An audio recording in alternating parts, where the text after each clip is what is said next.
What's up, gang? Welcome to The Greatness Machine. I'm your host, Darius Mershazde. I'm so pumped to have you here with me. Now listen, The Greatness Machine, we're about two things. Number one, people who are living their passions. And number two, those who are creating greatness in the world and doing both of these things despite the odds against them. Each episode, we're going to feature interviews with game changers, business leaders, telling us their origin stories, what made them tick, what got them to where they are now. Why? So it can help you step into your greatness within your life, your business, and your career. Occasionally, you might hear a few solo episodes from myself, moi, as I leverage my 20 years of entrepreneurship as a CEO and founder to help you grow and level up in your journey to scale your life and your business. So come be a fly on the wall, enjoy the conversation, and I'm stoked to have you here with me.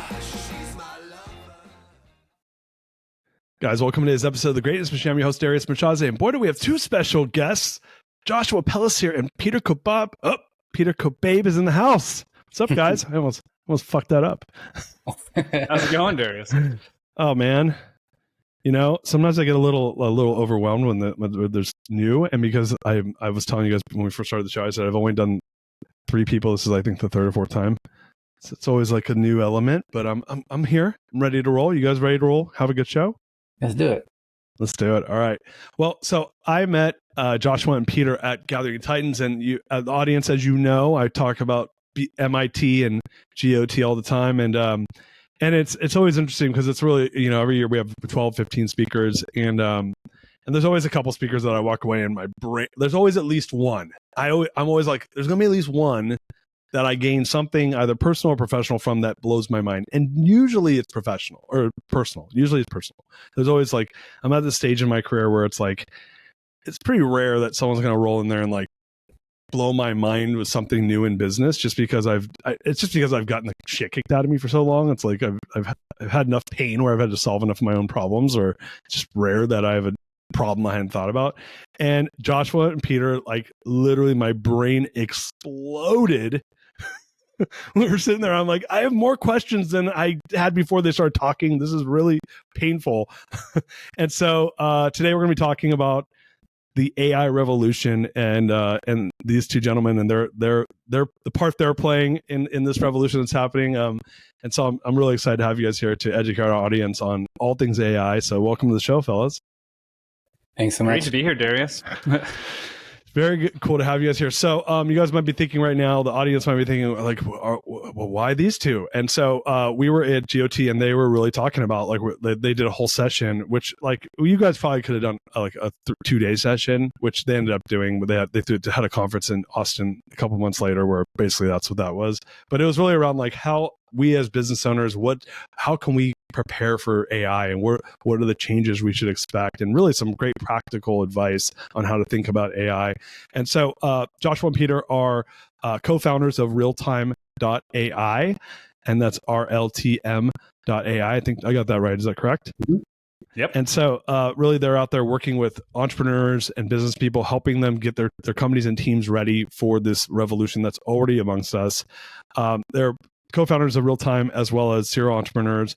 So pumped to have them here today just to really educate the audience. We talk about a lot of things here at The Greatness Machine, and one of the things that I'm most passionate about is really understanding ourselves is a big part of greatness, I believe, and then mastering ourselves. And most importantly, it's like kind of getting ahead of trends and curves that are real, that are going to create monumental shifts in our world so that we can then apply the things that make us great to these monumental shifts. Because as we know, the one thing in life that is a true constant is change. And we have a massive change happening right now with the world of AI affecting every single probably walk of life that we have gotten comfortable with, that will probably not be as normal as it is today. It'll be a new norm, and probably like the weeks and months to come. So I love it. Here at The Greatness Machine, we love origin stories. I would love it if you guys could give us a little bit of your background, how you guys came together, and then we could talk about all things AI. Maybe who wants to go first, Joshua or Peter? You guys want to draw straws? Peter, why don't you go first? Yeah. Okay, cool. I mean, my origin story with AI and with tech kind of starts way back at the beginning. I was in elementary school. I'd always had a love for tech and was always kind of the first one to jump up to the computer when there was an opportunity to.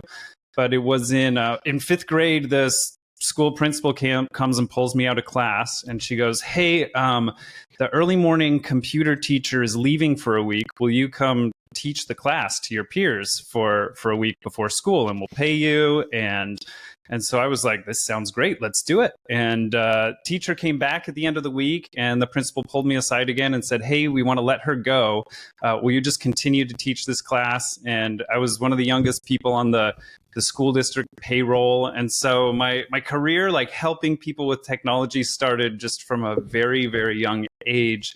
And I mean, that evolved into then like passing flyers out around the neighborhood, just started a business as soon as I could, and fixing computers around town, and then evolved into web and consulting and development and more consulting. And fast forward to about a decade ago, IBM Watson released Personality Insights, and they had an engine where you can put in like 3,000 or 4,000 words from somebody, and it'll spit out a complete psychological report about them.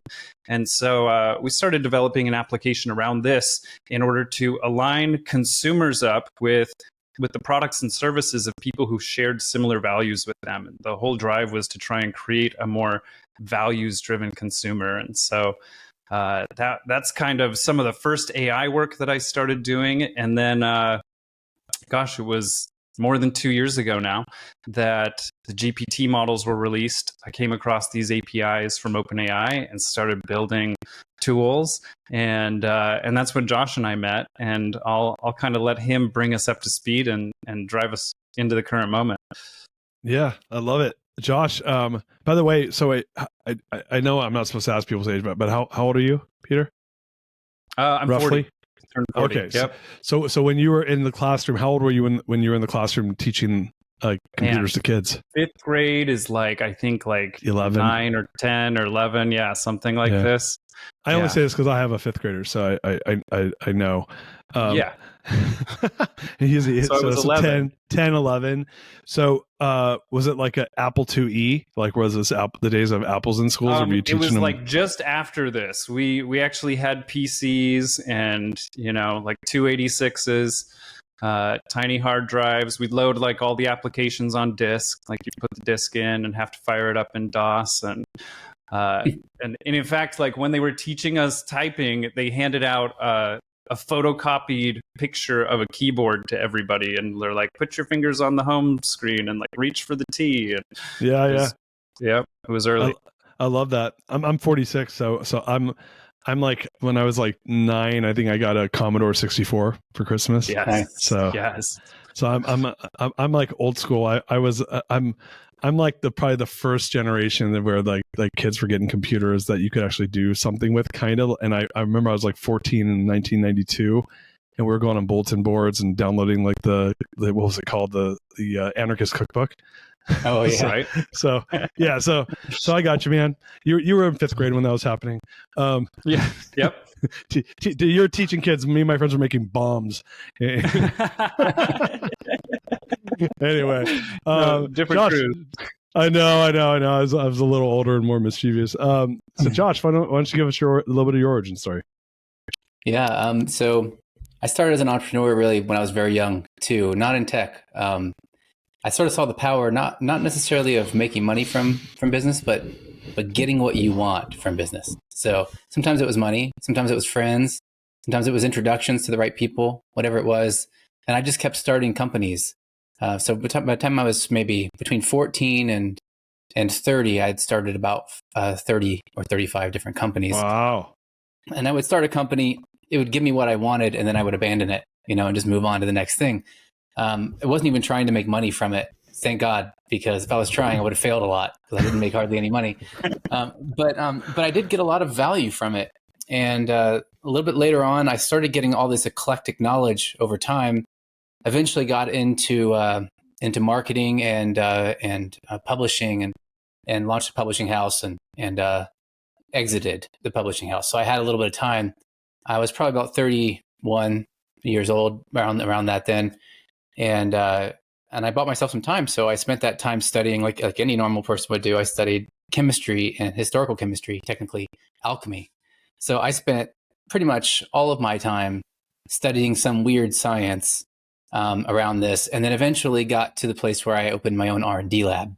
And this is where AI started to sort of cross over into my world. I had done AI marketing for an AI company in San Francisco whenever it was Mechanical Turk style, where you could just say like, Yeah. we're AI, but actually it was a bunch of dudes sitting in a room like responding and trying to sound like AI, Yeah. and their AI was machine learning. It was systems that were like, we use AI to crunch this data, but it was barely there. They were just trying to get funding for the most part, because it was a new thing and fresh. And so I saw that side of the whole thing and decided to start developing use cases for AI so that it would meet me when the time was ready. I could use it to do these things. So I started building all these different R&D projects, and I loved running the R&D lab. It was so much fun. Then I moved to Hawaii, and I worked in a little bit different places at different R&D labs for a while, just to kind of get a sense for the whole thing. And then moved to Hawaii and opened my own kind of really small, rough and tumble R&D lab, just like real quick, get something tested out to see if it works, like proof of concept, really early. And I moved to the middle of the jungle, and there was barely electricity, let alone internet. And some dude moves in 2 houses down in the middle of the jungle, and it's Peter. And we were just hanging out in the beginning, just talking. And then one day I went over to his house, and we were just talking about some stuff that was bothering me. I was trying to get funding for my R&D lab, and nobody, it turns out, wants to pay money, wants to invest in something when you tell them, you can't tell me what to do. I'm not going to give you what I produce, and I'm not doing it for money, and I'm not promising anything. They didn't want to fund it. That's no way. Yeah, I don't believe it.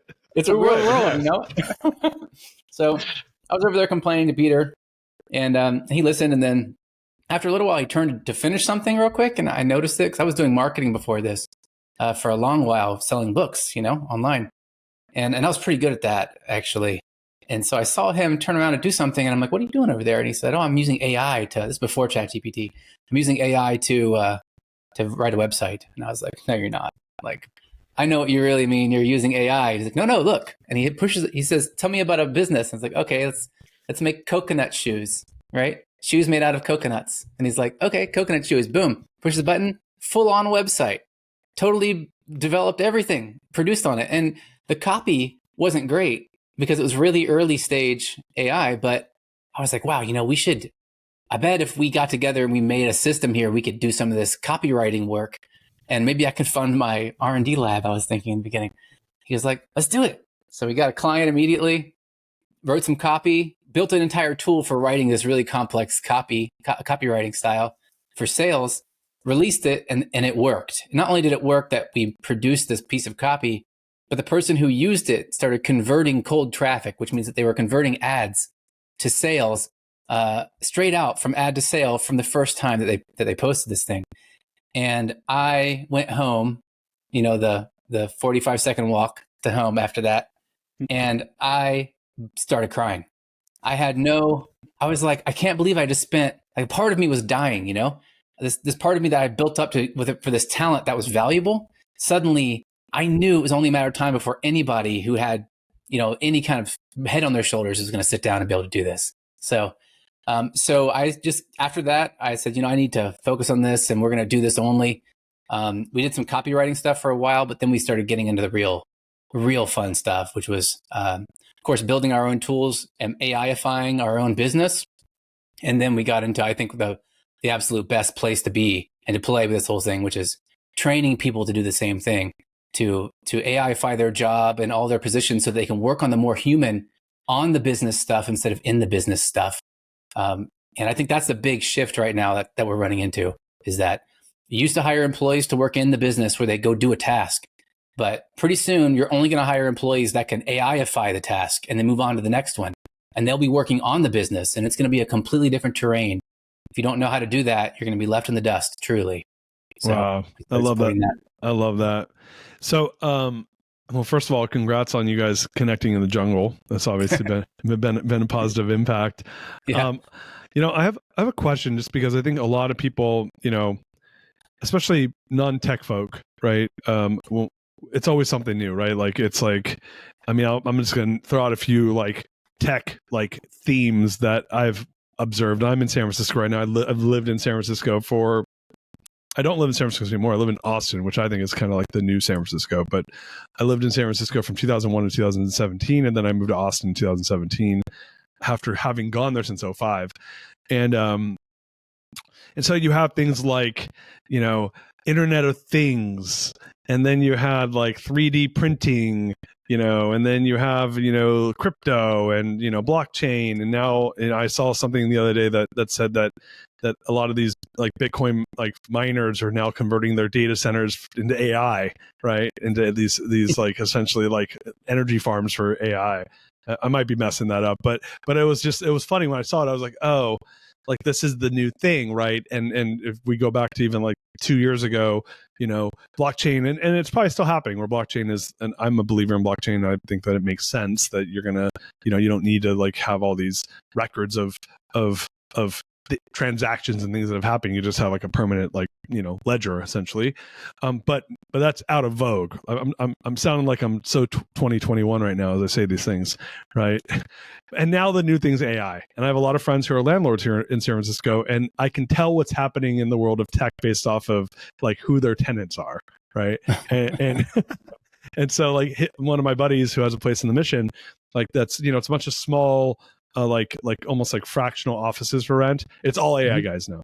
And so what's happened that all of a sudden it kind of felt like ChatGPT came out of nowhere, where like one day we were writing our own stories, and the next day like everyone was like having AI write their stories and copy and all this stuff. And now we have these pictures, and I'm even seeing friends post stuff on Facebook where it's like, show me a picture of 3 realtors eating lunch, and they'll show a picture from a year ago and today, and the differences in how quickly we're evolving.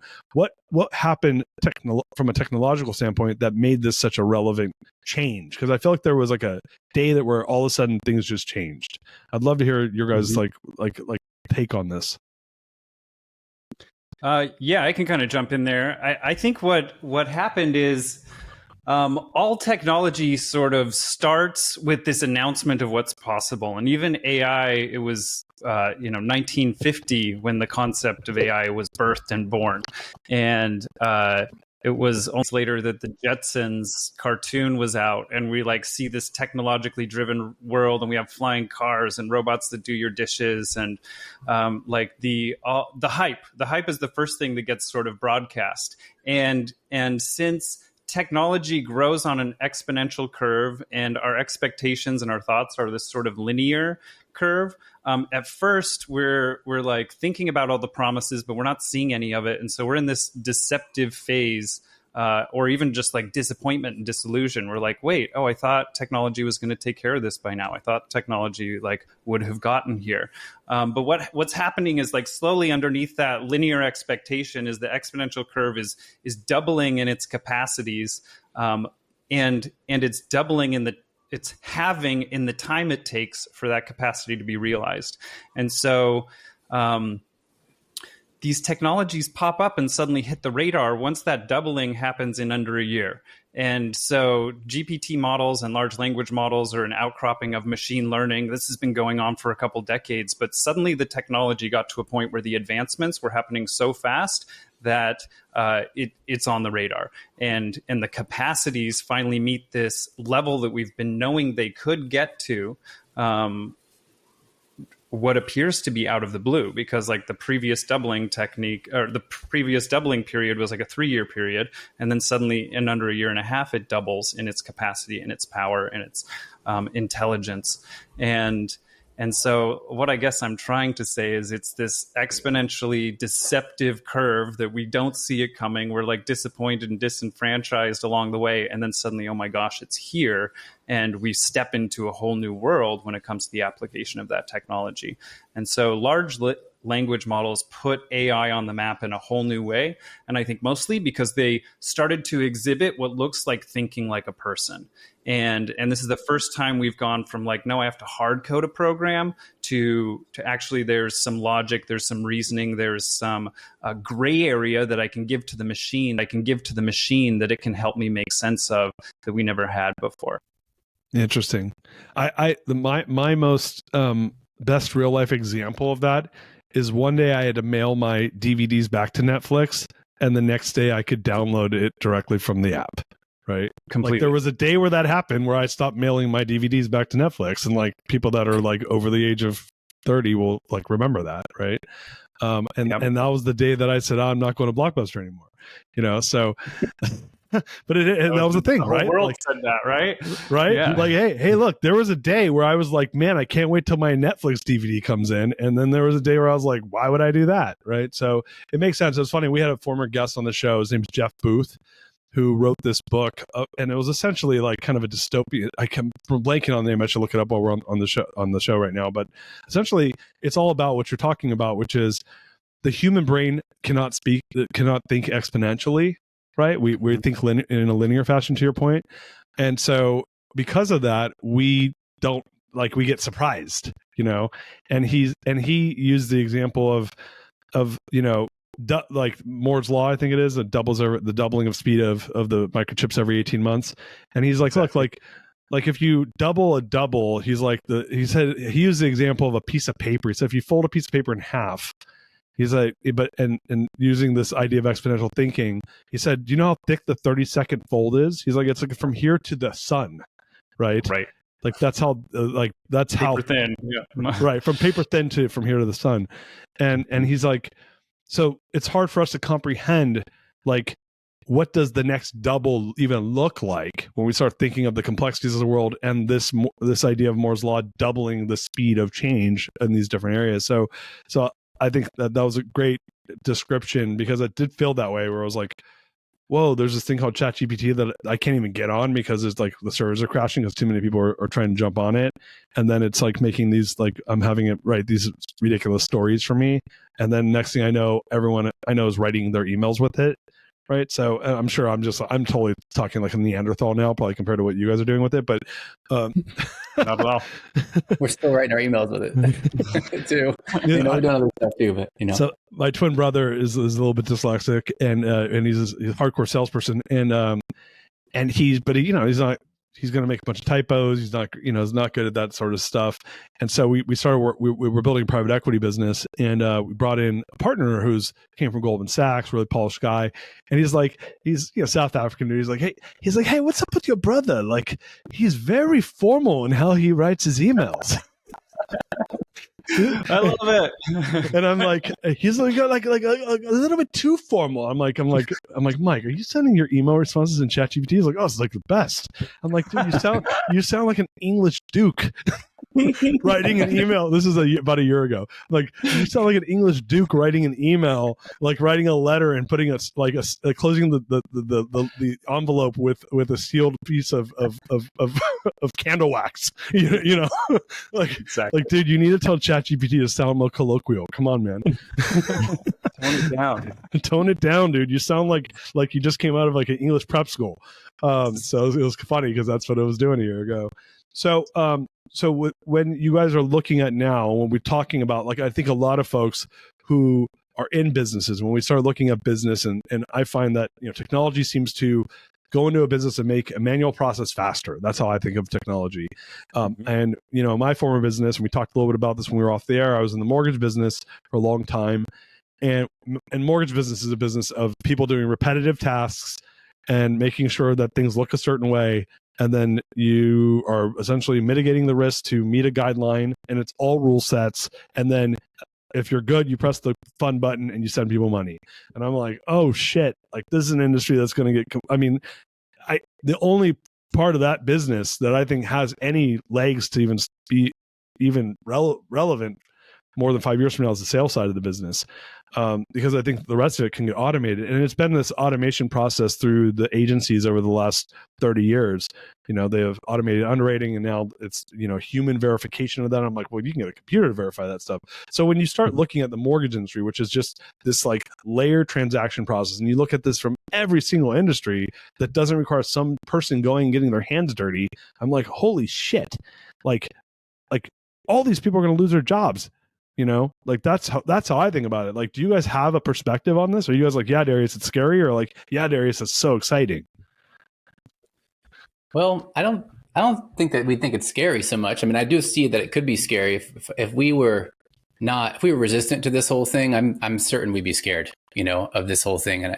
because there's no stopping it. It is absolutely coming, and it's coming for every industry. And the ones that have more regulation and compliance needs, like finance and lending, things like that, they're going to wait for someone to go first. And then once someone figures it out, they're all going to pile in afterwards like crazy. There will be, I think, two different ways that people will go. One will be one way of looking at it is, hey, we're all going to be replaced by AI. But you still need people to do the replacing. And if you are able to do that, you're able to AIfy a company beyond its current capacity. So if an employee right now knows how to do something, let's say it's a standard operating procedure, and they do this thing really, really well, if you just teach them the basics for how to build AI systems, which are not hard, you don't have to know how to code anymore. You can just get in and do it with the right tools and the right mentorship. You could sit down and do this. And every single employee could do that. So then you could say, I'm not doing that job anymore, but I am still working for this company because they need somebody who knows how to AIify their systems. And that role, it turns out, is way more valuable for a company than the role of sitting there manually doing the tasks. And it will become more and more valuable, whereas the task itself, doing the task, is going to become less and less valuable.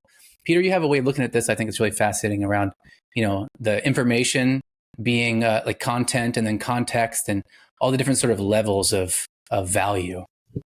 Yeah, and it actually came from a concept our friend Simon Bowen mentioned and shared with me, and it's this idea as the cost of information or intelligence goes down, the value of wisdom goes up.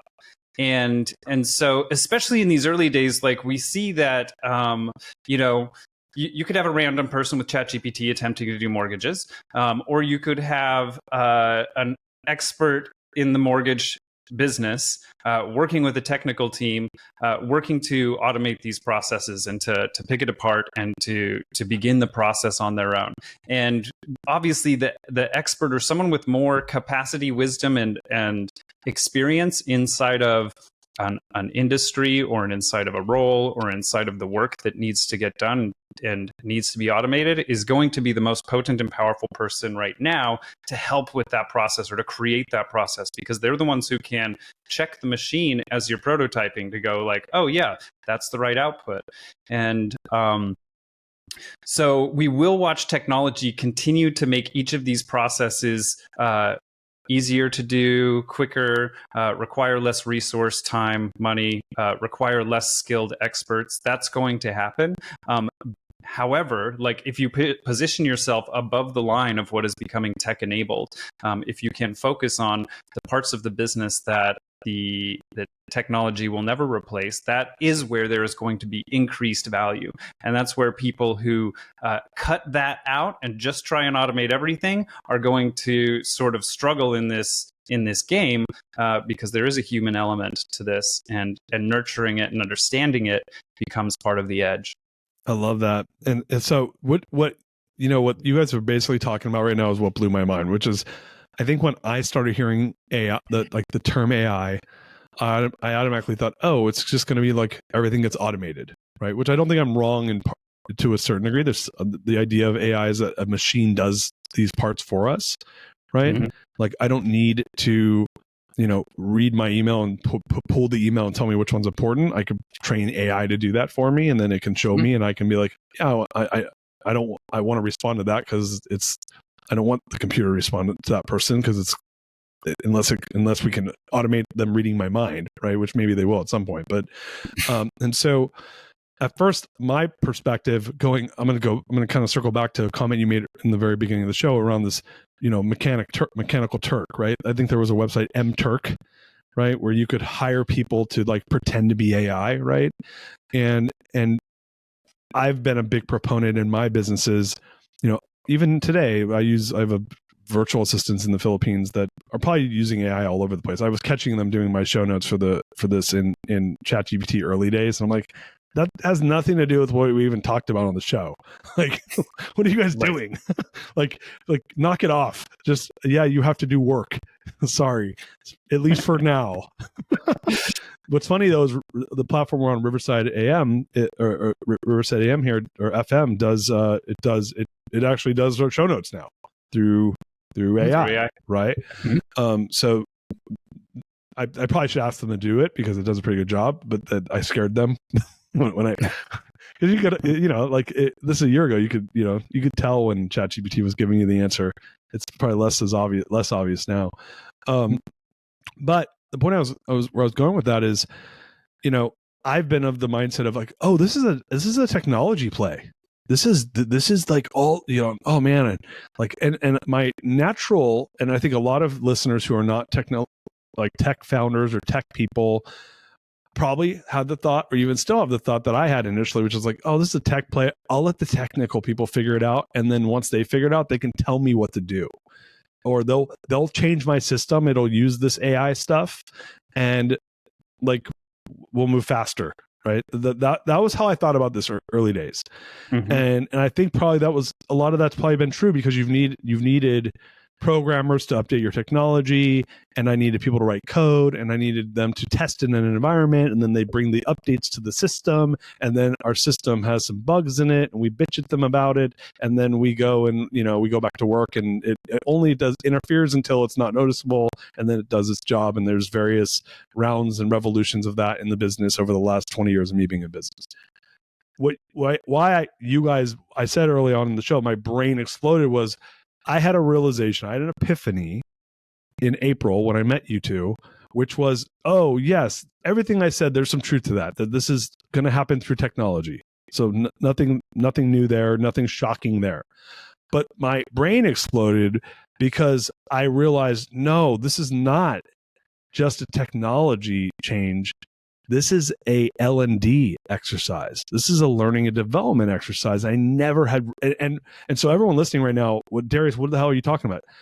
What I'm saying is when you say AIify, I interpreted that as this is a learning and development process in your business that I need to train my people to become really good at AI so that they can then bring it and create robots and automation in my business, and that's their skill set now. And the ones that know what good looks like will make sure that the automation creates a what's good look like outcome in my business. And I was like, oh shit, that's it, because I can go, it's not about replacing my people, I just don't need to add people. And if they don't learn this stuff, then they're probably not very useful because someone else is going to automate their job within my business. And so it's really around the skill set of bringing on teams that get good at AI. And then so I'd love to talk about that because when that's where you landed when you just now, and that for me was the aha moment. And so when I left your guys' session at GOT, I went to probably 4 or 5 of the CEOs that I respect them, who listen to me because I advise a bunch of CEOs. I'm like, hey guys, I'm going to give you the cheat sheet so you don't fuck your business up. You guys need to hit up these real-time guys and talk to them because your business is about to get completely crushed. And you can either be the one doing the crushing or be on the other side of it getting crushed. So I'd love for you guys to talk a little bit about how A, do you agree with what I just said? I'm assuming you do. But B, how business owners might wrap their head around AIifying their business based on what I'm saying. Totally. I'll jump in. I totally agree with what you're saying. There is this moment in time where leveraging AI to achieve an unrivaled business advantage is possible right now. And it's not about necessarily like adding another layer of tech to your stack. It is really about diving deep into what technology can do, because AI makes the implementation and integration of technology easier and faster and cheaper than ever before. And so while there's lots of noise out there and we're hearing like left and right, like, oh, you've got to have this app for your business, and if you're not using this, you're going to get like left behind. But we find most of it is pretty superficial, the education, the training, the consulting that's going on out there. And so we dig deeper by looking at what are the outcomes that matter when it comes to implementing AI in your organization, and what actually drives change and drives the needle. And the questions or the areas we look at are operational excellence, right? How can AI help us to actually attain and reach a previously unattainable level of efficiency inside of our organization. Or decision intelligence, like how can we use AI inside of our organization to make better decisions faster than we could on our own? We know that the quality of our business is a direct result of the quality of the decisions we make along the way. And then finally, like how can AI help us to generate real impact and open up unprecedented levels of opportunity inside of our organization? And so we see like diving into these questions as one of the ways to sort of cut through and actually begin to align oneself with the business advantage that is possible right now. Josh, you want to speak more to Darius's question? Yeah, I think that one of the big mistakes I've seen people make, especially lately, is they get this.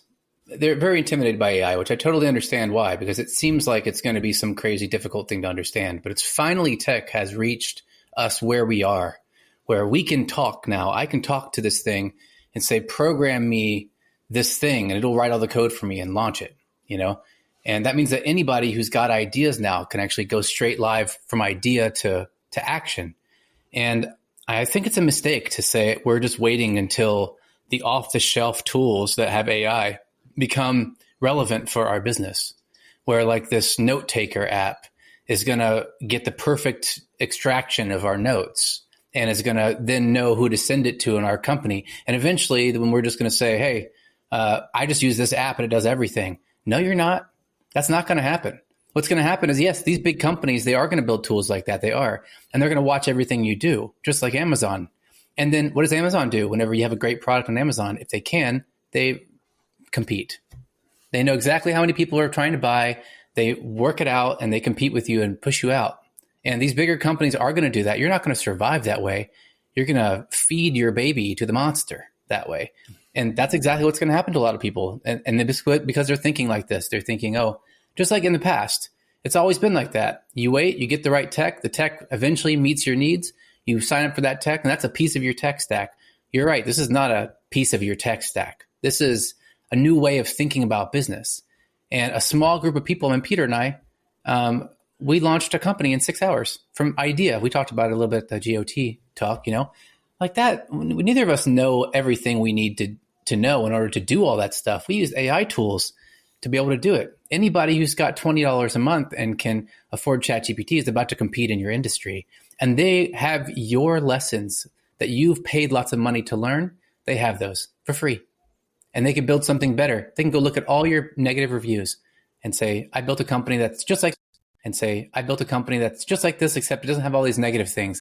It'll take no time. It won't cost them hardly anything, and they don't have the blocks that we all have from being stuck in our identities around stuff. So yeah, I think it's a major mistake to say, hey, we're going to wait around for the off-the-shelf tools to catch up with us. They're not going to. You have your own specific SOPs for your business. That's your gold. You need to AIify your SOPs 100%. I love that. So it's so funny. Like I used to tell people, I said, I want a business where average people do well, right? Like that's the business I want. Like, and I've built tons of organizations and I built them at scale. Like my last business, we had 1,000 employees, right? And so, but I always noticed the businesses that were like the number one business in at least in the lending business, I was like, oh, they build a machine where they could take some average person and bring it in and they're successful, Mm-hmm. That doesn't rely on these outlier performers to do well. And what I'm hearing you say is like, yeah, like this is a great equalization of the playing field, right? Because now the tools like, hey, yeah, dude, you can go and like pound protein shakes and take testosterone and like you'll get strong and you can like bench 500 pounds, or you can just put this machine on your arms and bench it and do none of the work because the machine's like making it equal, right? And so, when you start talking about, I'll use an example. Like there was an organization that I referred to you guys and I had a call with that CEO and I won't name his name on here. And I said, hey man, we've been talking about there's a changing of the guard in lending business. I said, the moment's AI. Because there's some like 800-pound gorillas in that business now that came out of the great financial crisis that are like dominating that industry. One of which is Rocket. One of which is a company called United Wholesale Mortgage. They're the number one lender in the United States. And I said, if anything's going to take them down, it's going to be the fact that they have 4,000 employees and they're not positioned to go and eliminate half those jobs or 2/3 of those jobs. It's like they would be gutting their company from the inside out, and they're going to be culturally resistant to doing that because that's what it will require of them to probably be successful with AI. Because they already have too much market share. They're not going to go from 30% market share to 60% market share. That's just not possible. That's unlikely, right? Now, if I'm a 500 person organization who's struggling at scale, but I'm like on that precipice of like growing, you can probably take your 500 people and do the work of 5,000 people. And I said, because one or two things are going to be true based off of what I learned from my friends, Josh and Peter. I said, either A, you're going to go in and you're going to do it faster, which is going to create more margin for you because you can do the same amount of business in like a third of the time. And so that equals margin. And you can either take that profit margin and put it in your pocket, or you can pass it over to the consumer, or a combination thereof. And what I'm hearing, at least from when we're talking about AI-ifying the business, and I think mortgage business is the best example of a business. I think the regulation will slow it down, but I do believe there's a lot of parts of the intra process that they can automate through AI-ifying their business. I'm like, I think that the rate of change, the rate of cost reduction because of this will be so quick that you will, and I think this is going to happen in a lot of industries. And I want your feedback on this from both of you guys, because I'm like, when I can create that big of a delta, if most of my costs, I'm going to use mortgage again, because it costs about $10,000 to close to the cost of origination to create a mortgage. It's $10,000, and about 70% of that cost are people, okay, humans. Right. And if what you're saying to me, if like what I gathered from this is, I'm like, I think I can make these people, call it 3 times more productive. I'm going to pick a real number that I think is not ridiculous. Maybe it's 5, maybe it's 2, but I think 3 is a real number. Do you guys disagree with anything I've said so far? No, that's great. Yep. Okay, so if 70% of my cost is from humans, and I'm going to make each one 3 times more productive, then I'm pretty sure I just cut the cost of doing business in half, if not more. Okay, about 60% of my cost just got eliminated. That's like my quick, dirty math. So if I'm competing with you across the street, and the cost for me to do exactly what it cost you to do is half or more, and it happens quickly, I'm sorry, but you're fucked. You're toast. Yeah. And the quality's better too, because you can now outperform them on ads. You can afford to spend more to get that customer, and that's always been the limiting factor for industries. Every single industry is about to see this advantage. So what you just said and what I just said, I married those two concepts together, and I was like, oh shit, 70% of companies in the industries are going out of business. Like that was my solution to it. I was like, oh, 70% they're out, because and so I don't have a solution for like what happens when that happens, but I was just using lending because I know that business really, really well. I mean, I was so tempted. I just started a private equity company, and I was like, man, if you were ever going to convince me to go back into lending, which would be like, I swore off the industry. I said, if you were ever going to convince me to do it, it was after you guys talked. I was like, I'd go start an AI company, and I would go and literally build a lender that was completely built with AI-ifying it. And I'm like, because I will go in and just smoke. They're like, how the fuck is he so cheap? I'm like, because my people are 3 times more productive than yours. So, so yeah, that was my mind was blown, because that was my brain started doing that math, and I was like, oh shit. 70% of companies are going out of business if they rely on, if the majority of their cost is based off humans, right? Which is, I think, a lot of service businesses are that's at least the way, like I see service businesses, where that's most of their cost. You know, if you're talking about, you know, a manufacturing business, or you're talking about, you know, maybe something where there's a huge capital expenditure, like construction or something like that, where there's humans doing work that is not, I think I think it'll take time for automation to affect that the same way. But I do think a lot of this, like we're in a service-based economy. I just think that most of those businesses this is going to be like a change like we've never seen. So in saying all that, I don't mean to scare the audience, but that was my epiphany. I got excited when I said it. What, like when you see all that, or if you guys agree with what I'm saying, what are the things like what's like a first step? How can CEOs, entrepreneurs, business leaders, what should they do? Like they're probably sitting in their car, like shitting their pants right now. And I'm like, no. We're giving you the TP too. So you don't just, you know, I got diapers for you, gold diapers. So like, y'all going to be wearing gold diapers. So like, what do they do? What's the first step to like not being on the 70% that gets crushed, but being on the 30% that does the crushing?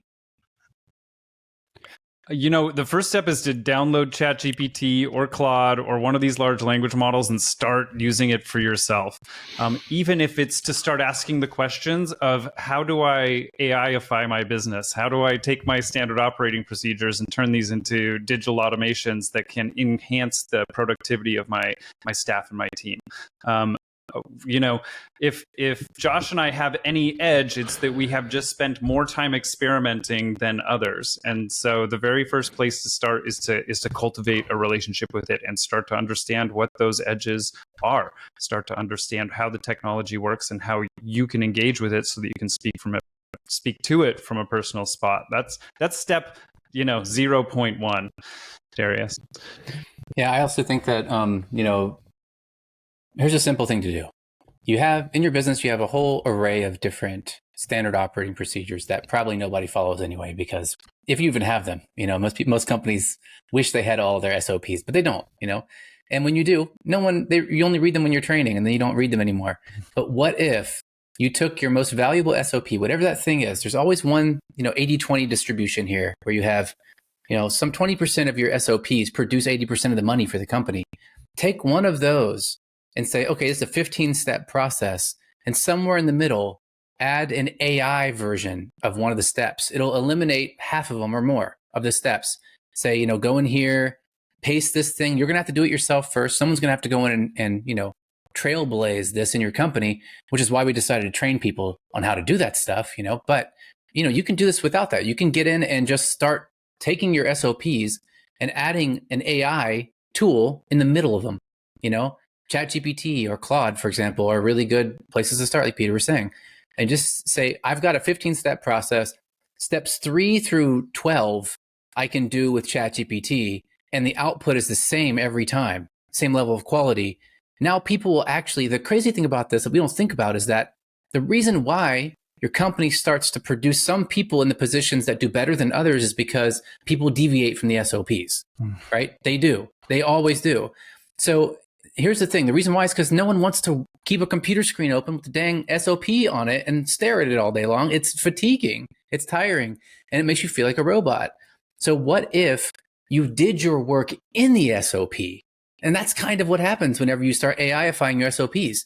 They go into the tool, which has the SOP all up in it, and they don't think. They just go, hey, and it goes, hey, I'm so glad you're here. Let's go ahead and take this information with you, and I'll guide you through how to do this.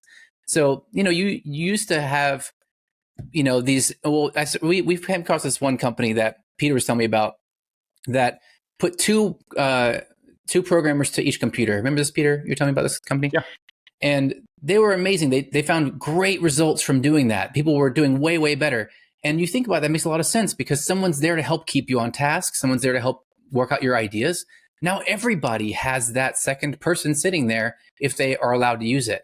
Now there are do's and don'ts. There's some tricks to it, of course, for getting better results. But if you program like a custom GPT or from ChatGPT, something that has your standard operating procedure in it, it will walk a person through all that and produce the output and even help them in better ways than they ever could before. Now suddenly all of your staff is doing awesome stuff and they're doing it the same every time and it's easier. And so, yeah, it's amazing, man. So I love that. It's such a good first step because I do think that this is intimidating for a lot of people, and it's actionable. So when we start thinking about that being a step one, right, and then we start thinking about getting from there A to Z. If that's A, and Z is an organization where, and I'm just going to describe some of the stuff that you guys had said when I met you originally. Okay, step Z is, hey, I have a chief AI officer in my company. All my people are trained to use AI as a tool to optimize the business. By the way, it's something you guys had said a moment ago. When you're in a business where a small business, a lot of times you're in the weeds with your team. So you're the one doing the working around the SOP yourself. You have your own way of doing stuff because you're kind of doing the work. When you build an actual business at scale, you can't do the work. You got to build a team that does the work. And so one of the things I noticed in having a large organization or, a large mid-market organization, 1,000 people, was everyone found their workarounds. They all worked around the system. And so and the people that were most productive were the best at working around the system to be efficient based off the rules that we put in front of them. So they were the best people at not breaking the rules and working around the rules to get shit done faster. And I'm like, well, why don't we just take what they're doing and make everyone do that? You know? And so so it's funny when you're saying all that. I'm like, yeah, the smartest people, they work around, as I would say, like top producers produce despite the systems they're in, right? So Yeah. you know, and this is like a universal truth, right? Like because there's a lot of dumb rules that you have to put into place, especially when you look at a business where that's fraught with quality assurance issues, which a lot of businesses have the ability for people to fuck shit up, right? And so what you end up doing is you manage the lowest common denominator. You're like, okay, we got to create this one rule that the other 80% smart people wouldn't make that mistake because their brain's like, that's dumb, right? But I got to put this one like stopgap in here to make sure that like everyone doesn't screw it up, because I always know there's going to be 20% that will just make a dumb mistake and then I pay the price later, right? And so my smart people are like, I'm not doing that. That's dumb. I wouldn't make that stupid mistake to begin with. I'm just going to do this other thing instead, and they cut the fat, right? And so if that's the state of the work of many workplaces, and I'm going to hey, I'm going to AIify through just that one step in my PNP or my SOPs. And Z is I got a chief AI officer. My whole team's trained on using AI tools. I have not added a human to my team in ages because I don't need to. I just let the tools evolve. I'll use an example. I have a person on my team where she's like producing beautiful decks. And I was like, these are amazing. I'm like, and we had just hired a CMO. So I was like, wow, the CMO is really kicking ass. Like she just brought this whole tool set. And I'm like, hey, when did you guys like change the whole look of our decks? She's like, oh, I just paid $10 for Beautiful Dead AI and it's building all of our decks for us now. And I was like, God damn, that's I know, the funny thing was I thought it was the CMO, but it wasn't. It was $10 we spent, right? So I know you guys are doing a lot of training. And I believe one of the answers is working with someone like yourselves. You guys are a Sherpa. We're trying to go up Kilimanjaro. We're trying to go up Everest. I don't think it's for people to try to figure out this pathway by themselves. If someone's hiring you guys or coming and signing up to work with you guys, and they're trying to go from that A to Z, why don't you walk us through a little bit of what that looks like? Yeah. So whenever people first sign up, you know, everyone comes at different levels of understanding. Like we were saying before, there are. We said this at GOT talk that there are now it's 70% of their employers that they're using it. So many of them are going to take the credit. They're not going to say, "Oh, we just signed up for Beautiful AI, and and that's what we did, and that was $10 a month." They're going to say, "Oh yeah, I'm just amazing, and our team is just awesome, and we work around the clock for you." But really, they're working 2 other jobs, collecting 3 full-time salaries. And that's really going to be a reality for a lot of people. So different people come in at different levels. And so what we do is we have different levels of starting points. So they find out where they are and they jump in. And it starts with us training people on how to think about AI. Of course, you have skill sets, which are important, but you have mindsets that come before that. Mindset plus tool plus skill equals upskill. You can't get better unless you have all 3 of those things. You have to train yourself to stop reaching for the old way of doing it and learn the new way. And see that the value is there and train yourself to do things differently as a result, right? So one of the things that we do when we first join, people come in, we have every account has 1 leader and then 3 employees. That's an account for us when we come in for training.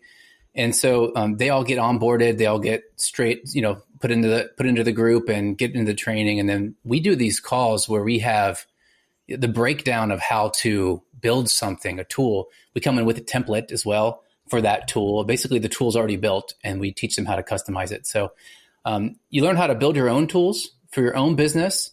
You learn how to customize tools that we build on our side of things as well.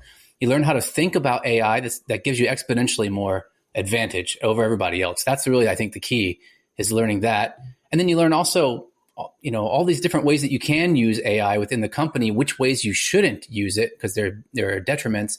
And the benefit to this is that the company gets to keep all these AI tools that are custom designed for them, that are built by their team. And the team members are extremely valuable suddenly. So no one's going to leave. It's like a nuclear deterrent for your company. Both people want to stay now in this agreement, whereas before, one is typically feeling screwed over. And usually the employee, actually both sides are oftentimes feeling screwed over by the other, So it totally shifts that entire environment when we get into that. And it's from basics, fundamentals, all the way up to automations and building your own, coding your own tools.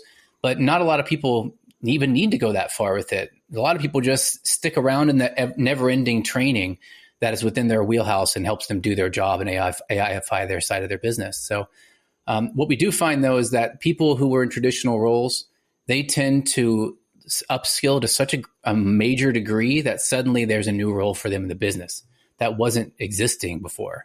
And that is really the powerful thing when we start to see these 3 or 4 people, or if they have multiple accounts, many people in their company now looking actively for other stuff to build AI tools for. What do you think, Peter?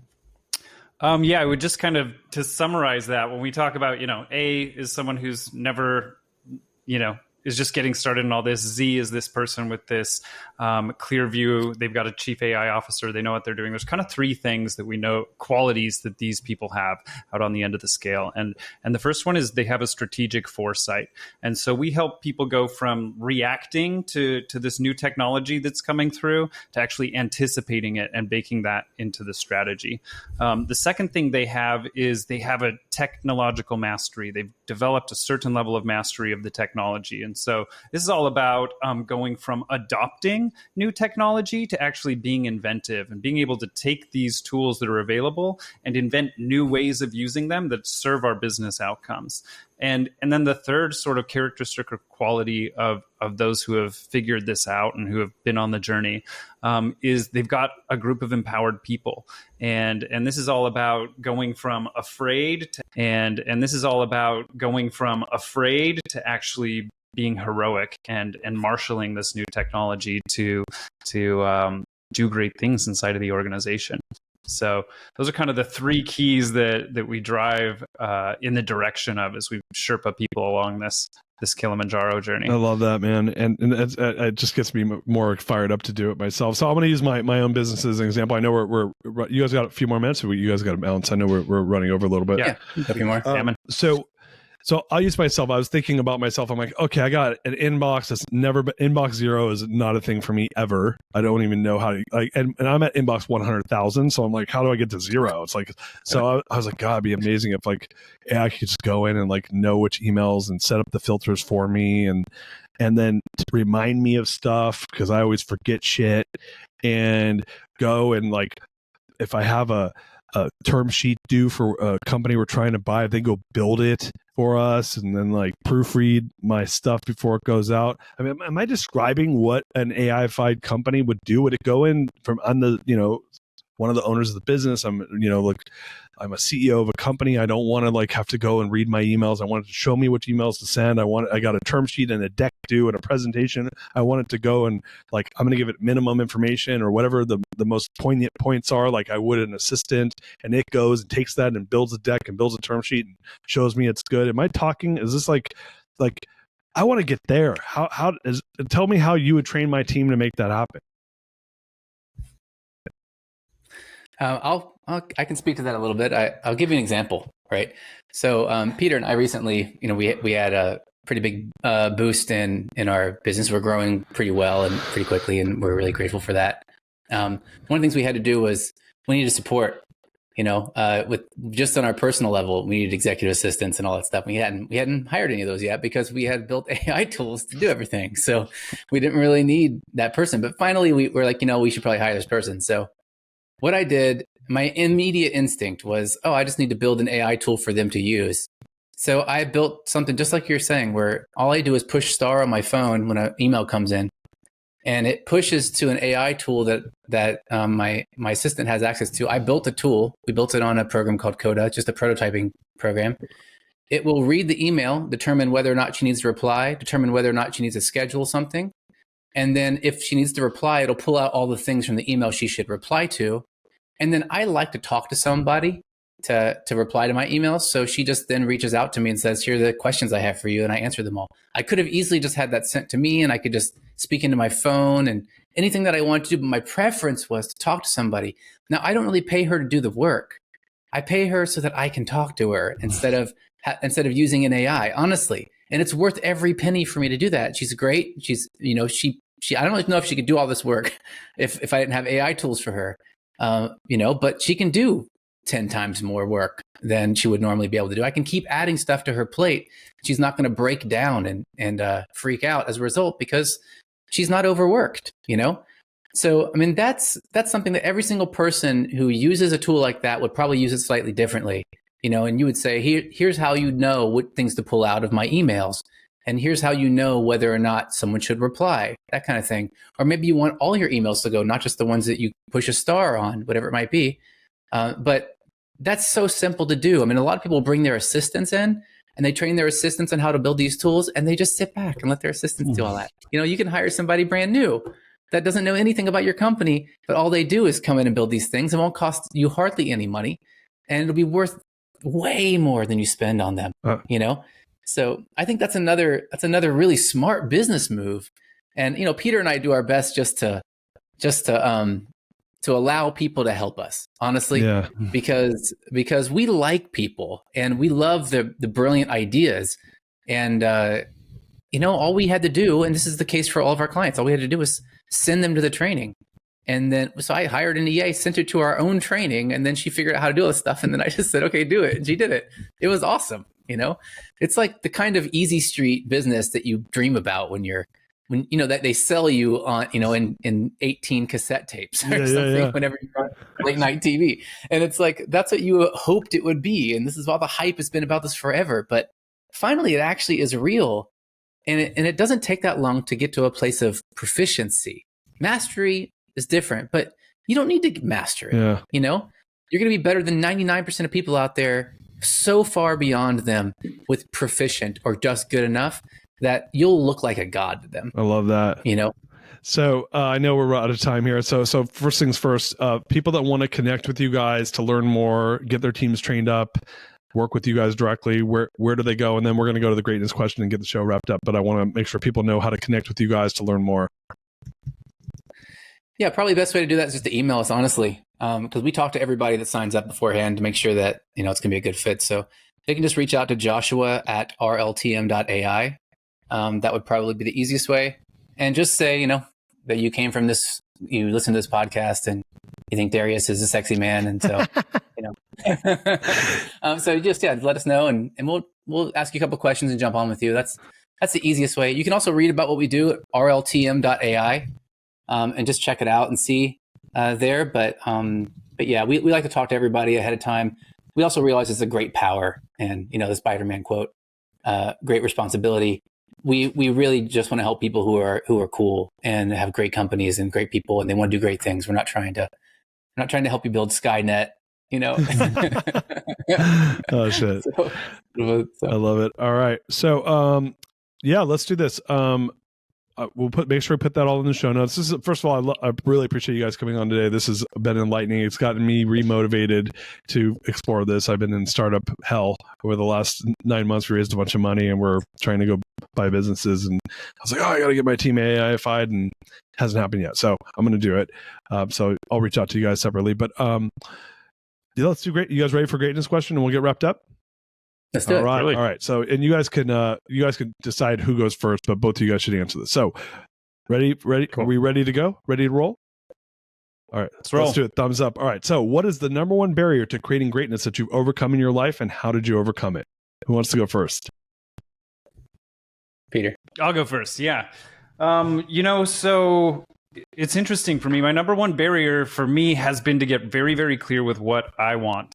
And I grew up reading just like a great deal of personal development books and business books. And, everything was like, focus on the person, focus on whom you're serving, focus on that group that you can show up committed to every single day. And I had done that too far, actually, for me. And so when I got really, really clear with the impact that I wanted to make in the world, the lifestyle that I wanted to live, the type of business that I wanted to create and run, and could write that down on paper, that's when it started coming together for me. And then the world just started putting all of these opportunities that were the expression of the culmination of everything I've been learning and working on. And it fit into that vision. And so in short, getting very, very clear on what I'm here to do and what I want to get out of it was the thing that sort of pushed me through that barrier. Love that. All right. You up, Josh? Yeah. So the biggest barrier that I ran into was my identity, was identifying as something that I was doing. And you get paid in spades for identifying, to say like, oh, I am a basketball player, I'm a rock star, I'm a business person, I'm a this, or whatever it is. You get paid more in the beginning. It's easier. It's a shorter path for you. It seems like the right thing to do. When I started to make money based on my identity, and then I shifted my identity, which of course I'm going to, as I grow, I'm going to change my identity. Then my entire business started falling apart because I wasn't playing that role anymore. So I think that the biggest barrier to me was identifying myself as someone who is doing the job I'm doing. And the way that I got around that for myself is, and this is my advice to everyone who's out there, who's struggling with this kind of thing, is to just embrace being nobody. Don't try to be somebody. Don't try to put yourself out there and say, I am this thing. Make your mark in the world based on your merits, not on your identity. And if you do that, you can shift from place to place and you'll be able to take it with you as you go. Otherwise, you've got to abandon it. And when a boat hits the shoreline, you don't drag the boat with you. That's identity. You have to get off your boat and keep walking. Either your value is your boat, in which case you'll never leave it and you'll sit there stuck, or you will carry your value with you as you walk away and realize it never was the boat in the first place. So I would say be nobody truly, and see the value in not your doing, but in your just natural being state, not in who you show up for other people in the world, but who you are when you take off all your masks. I love it, man. You just made me think of Game of Thrones, where he's like, the girl has no, you know what I'm talking about? Yeah. The girl's nobody. She wears no face or no mask. But no, man, listen, I love how what an awesome ending to the show. Like, we went from AI and the most technological thing that's happening to like hardcore Buddhist philosophical ending. So you guys rock, man. Thank you guys so much for coming on the show today, man. Massive gratitude from here at the Greatness Machine. Thank you for educating myself and the audience, and really looking forward to all the greatness you guys are bringing to the world. Likewise, brother. Thank you. All right. Such a pleasure. Thank you so man. much. So you guys, listen, share this. Every single listener needs to go check out RLTM.ai. Go check out my friends, Josh and Peter here, and share this with, we are givers, we are sharers here at the Greatness Machine. Make sure you share this. Till next time. Peace out. We love you guys. You are listening to The Greatness Machine, and that's a wrap for today. Listen, if you love what you heard, subscribe to the show on whatever podcast platform that you're tuning in on, so that you don't miss any of our future episodes. We have tons of great people coming on, and we're stoked to have you here to enjoy it with us. Leave us a review. Tell us what you love most about this particular episode. We love getting the reviews. We love to see what you guys love most.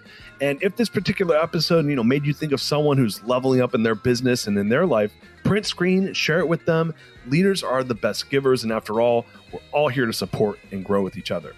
And in case you want to see some of the fun behind the scenes shots or some of the things that we're doing, I'm actually writing about this in my weekly newsletter. Go to www.therealdarius.com and subscribe to my newsletter. We're talking about fun things like business and life and mindfulness and cryptocurrencies and gosh, I don't even know, everything and anything, but it's tons of fun stuff I write about. I try to get it out on a weekly basis. You can subscribe at www.therealdarius.com. And with that said, look, thank you guys so much. I appreciate you. I love you. Peace. We're out of here. See you guys on the next one. She's my lover.